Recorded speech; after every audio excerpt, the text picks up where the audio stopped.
What comes to your mind when you think of the greatest forced migration, the greatest exploitation, the greatest system of dehumanization recorded in all of human history? Well, the vast majority of humanity will see it as the transatlantic slave trade. And some of the most powerful nations today either voted against recognizing it at that level or conveniently abstained. But that's not confusion. That's calculus. And so let's look at the calculus of this because I want to deal with the facts. Every nation falls into one of three categories.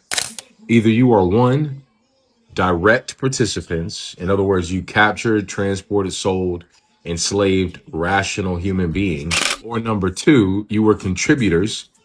In other words, you enabled the system. You allowed ports, financing, logistics, intermediaries. Or number three, you were beneficiaries who built wealth off of the products of that system: cotton, sugar, tobacco, trade networks, industrial expansion. So here's the point.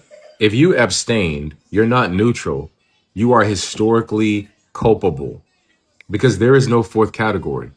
You don't abstain from calling something the greatest crime in human history unless that label threatens your position in history. And the nations that voted against it, let's be honest, they are the primary beneficiaries.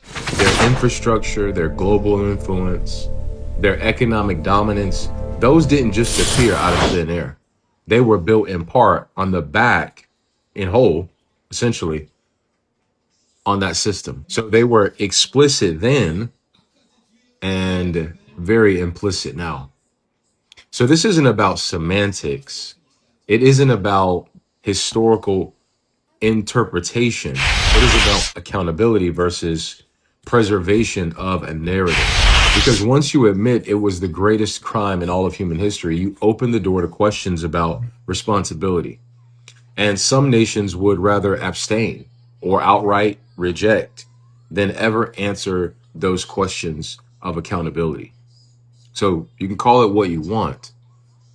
Not disagreement, not neutrality, self-preservation.